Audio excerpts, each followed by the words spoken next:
नमस्कार, मैं प्रमोद रिसालिया। उपराष्ट्रपति जगदीप धनखड़, जिन्होंने 21 जुलाई 2025 की रात अचानक अपने पद से इस्तीफा दे दिया। मंगलवार को राष्ट्रपति द्रौपदी मुर्मू ने उनका इस्तीफा मंजूर कर लिया। ये खबर राज्यसभा में पीठासीन अधिकारी घनश्याम तिवाड़ी ने दी। लेकिन ये सवाल है कि क्या यह इस्तीफा सिर्फ स्वास्थ्य कारणों की वजह से था, जैसा कि धनखड़ ने अपने पत्र में लिखा, या फिर इसके पीछे कोई और सियासी कहानी है। आइए तथ्यों और सवालों के साथ इस रहस्य को समझने की कोशिश करते हैं। मैं जगदीप धनखड़ ईश्वर की शपथ लेता हूं कि मैं विधि द्वारा स्थापित भारत के संविधान के प्रति सच्ची श्रद्धा और निष्ठा रखूंगा। जगदीप धनखड़, जिनकी उम्र 74 साल की है, 11 अगस्त 2022 को देश के 14वें उपराष्ट्रपति बने। उनका कार्यकाल 10 अगस्त 2027 तक था। अभी 2 साल से ज़्यादा का समय बाकी था।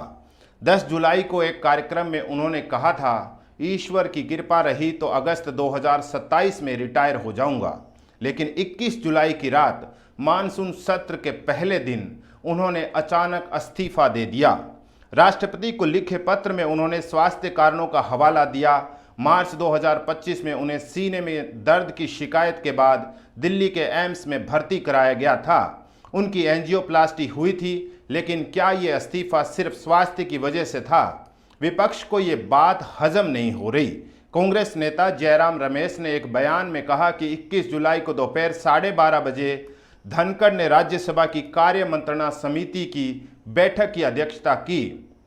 इस बैठक में सदन के नेता जेपी नड्डा और संसदीय कार्य मंत्री किरेन रिजिजू समेत कई सदस्य मौजूद थे।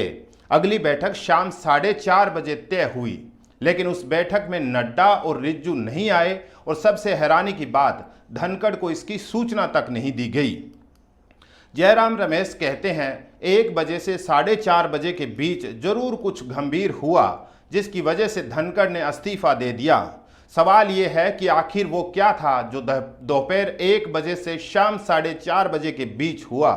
क्या धनखड़ को अपमानित महसूस हुआ या फिर कोई सियासी दबाव था? जयराम रमेश कहते हैं कि यह इस्तीफा धनखड़ के बारे में बहुत कुछ कहता है और उन लोगों की नीयत पर भी सवाल उठाता है जिन्होंने उन्हें इस पद तक पहुंचाया। कांग्रेस के सांसद दानिश अली का कहना है कि धनखड़ के इस्तीफे की वजह स्वास्थ्य नहीं, बल्कि जस्टिस यादव और जस्टिस वर्मा को लेकर सरकार से मतभेद हो सकते हैं। धनखड़ ने कई बार कहा कि वो किसी के दबाव में नहीं आएंगे। विपक्ष के सवाल सिर्फ टाइमिंग पर नहीं रुकते। कांग्रेस सांसद सुखदेव भगत कहते हैं, राजनीति में कुछ भी अचानक नहीं होता, पटकथा पहले से ही लिखी होती है। बिहार चुनाव नज़दीक है, शायद ये एक पहलू हो। और ये बात इसलिए भी अहम है क्योंकि धनखड़ पहले ऐसे उपराष्ट्रपति है जिनके खिलाफ दिसंबर 2024 में महाभियोग प्रस्ताव लाया गया था। हालांकि वो प्रस्ताव तकनीकी कारणों से खारिज हो गया, लेकिन विपक्ष का आरोप था कि धनखड़ राज्यसभा में पक्षपात करते हैं, उनकी आवाज़ दबाते थे। धनखड़ का सियासी सफर भी विवादों से भरा रहा। पश्चिम बंगाल के राज्यपाल रहते हुए ममता बनर्जी की सरकार के साथ उनका टकराव सुर्खियों में रहा। ममता ने उन पर केंद्र के इशारे पर काम करने का आरोप लगाया। उपराष्ट्रपति बनने के बाद भी उनके बयान चर्चा में रहे।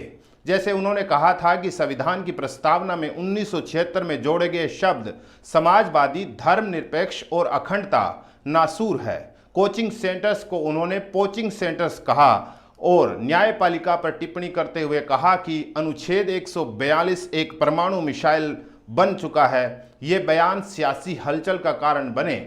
लेकिन एक दूसरी तस्वीर भी है। धनखड़ का निजी जीवन 20 जुलाई को इस्तीफे के एक दिन पहले उन्होंने अपनी पत्नी सुदेश धनखड़ के जन्मदिन पर संसद टीवी के पत्रकारों को पार्टी दी थी। जनवरी 2025 में उन्होंने नए उपराष्ट्रपति भवन में गृह प्रवेश किया। वृंदावन के कथावाचक से भागवत कथा करवाई, लेकिन वृंदावन जाने का उनका वादा अधूरा रह गया और अब इस्तीफे के बाद वो विदाई समारोह में भी शामिल नहीं हुए। अब सवाल ये है कि आगे क्या? संविधान के अनुच्छेद 68 के मुताबिक उपराष्ट्रपति का पद खाली होने पर 60 दिनों के भीतर नया चुनाव होना जरूरी है। तब तक राज्यसभा के उपसभापति हरिवंश नारायण सिंह कार्यवाहक सभापति की जिम्मेदारी संभालेंगे। लेकिन सियासी गलियारों में चर्चा है कि अगला उपराष्ट्रपति कौन होगा। क्या ये इस्तीफा किसी बड़े सियासी समीकरण का हिस्सा है? कांग्रेस नेता जयराम रमेश ने कहा, प्रधानमंत्री धनखड़ को मनाए, ये राष्ट्र हित में होगा, खास करके किसान समुदाय के लिए। क्या ये जाट समुदाय से जुड़ा कोई सियासी दांव है? सवाल ये है कि क्या जगदीप धनखड़ का इस्तीफा सिर्फ स्वास्थ्य की वजह से था, या फिर ये सियासत का वो खेल है जहां कुर्सियां सिर्फ कुर्सियां नहीं बल्कि सत्ता की साजिशों का हिस्सा होती है। धनखड़ ने कहा था कि वो किसी के दबाव में नहीं आएंगे, लेकिन क्या वो सियासी दबाव का शिकार हुए? आप क्या सोचते हैं? हमें ज़रूर बताएं, क्योंकि ये कहानी सिर्फ एक इस्तीफे की नहीं बल्कि भारतीय सियासत के उस सच की है जो शायद अभी सामने नहीं आया।